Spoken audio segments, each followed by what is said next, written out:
హరే కృష్ణ. భగవద్గీత 7వ అధ్యాయం జ్ఞాన విజ్ఞాన యోగం 16వ శ్లోకం.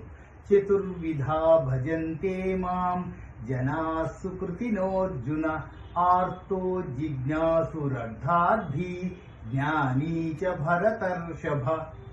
శ్రీకృష్ణ పరమాత్మ 4 రకాలైన భక్తుల గురించి ఇక్కడ ఈ సందర్భంలో చెప్తున్నారండి.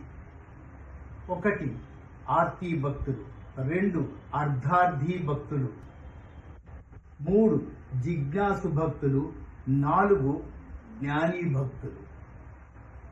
మొదటి ఆర్తి భక్తులు అంటే అవసరానికి మాత్రమే భగవంతుడు గుర్తొస్తాడు. వాళ్ళకి ఓన్లీ అవసరానికి మాత్రమే, అదర్వైజ్ వాళ్ళు చాలా బిజీగా ఉంటారు అనుకో. 2 అర్ధార్థి భక్తులు.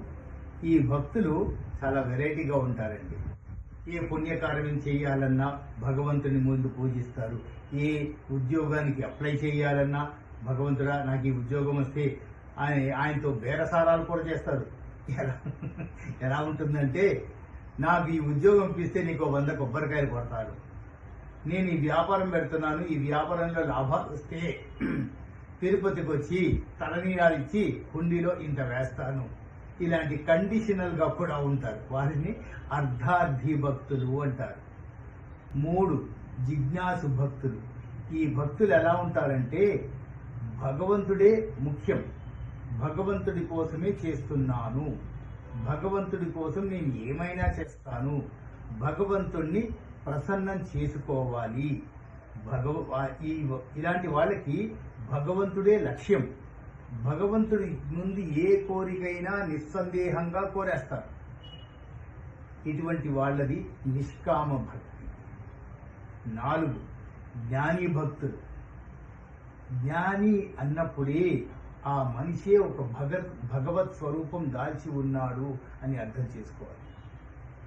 సర్వాంతర్యామి, అణువు అణువున వెలసిన దేవ అన్నది సరా, దానికి ప్రత్యక్ష రూపాలుగా ఉంటారు వీళ్ళు.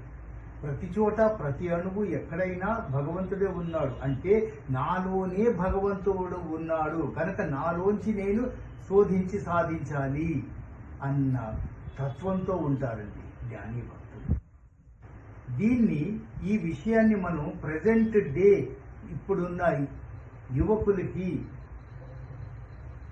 రిలేట్ చేసుకోవాలి అంటే, ఆర్తి భక్తులు అంటే అవసరానికి మాత్రమే, లేకపోతే అసలు గుర్తురాడు కనుక నా పనులు నేను చేస్తున్నా, నా చదువు నేను చదువుకుంటున్నా, నా చదువు నేను చదువుకుంటున్నా, నేను ఏం చదువుతున్నానో కూడా నాకు సంబంధం లేదు. పేరెంట్స్ ఫోర్స్ చేశారు, బీటెక్లో జాయిన్ అయ్యాను, పేరెంట్స్ నా మీద ప్రెజర్ చేస్తున్నాను, నేను ఎంబీబీఎస్ సీటు తెచ్చుకోవాల్సిందే. ఎప్పుడైతే ఎగ్జామ్ దగ్గరికి వెళ్తున్నారో భగవంతుడా కొంచెం నా సంగతి చూసుకో, లేదా నాకు చాలా ట్రబుల్స్ ఉన్నాయి, ఆర్తి భక్తుల్లోకి వస్తారండి. 2 అర్ధార్థి భక్తులు. ఎగ్జామ్స్ ముందు గుడికి ప్రదక్షిణానికి వెళ్ళిపోతారు, అక్కడ కోరికలు కోరుతా ఉంటారు. దేవుడా నాకు నా దగ్గర ఉన్న పాకెట్ మనీలోంచి నీకు కొంత ఇస్తాను, నేను మాత్రం ఎగ్జామ్ పాస్ అయ్యేలాగా చూడు. భగవంతుడితో బేరసారా చేస్తారు స్టూడెంట్స్. 3 జిజ్ఞాసు భక్తులు. వాళ్ళు ఎప్పుడు పరితపిస్తూ ఉంటారు, భగవంతుణ్ణి ఎలా ప్రసన్నం చేసుకోవాలి అంటే, అకాడమిక్స్ లో ఒక స్టెప్ తర్వాత ఇంకో స్టెప్, ఇంకో తర్వాత స్టెప్. ఈ స్టెప్స్ అన్ని ఏంటి, ముందు అప్ టు ఎస్ఎస్సి, తర్వాత +2 ఇంటర్మీడియట్, తర్వాత గ్రాడ్యుయేషన్, పోస్ట్ గ్రాడ్యుయేషన్, పిహెచ్డి.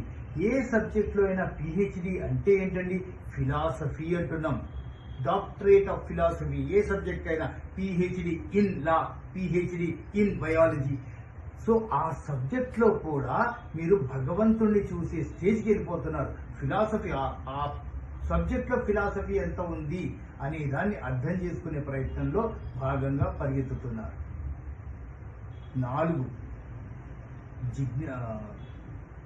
జ్ఞాని భక్తులు. ఇంకా పుస్తకాల పురుగులే వాళ్ళకి. నెక్స్ట్ నేను ఈ పిహెచ్డి చెయ్యాలి, అది ఏం లేదు, చేసుకుంటూ వెళ్ళిపోతుంటారు అంతే.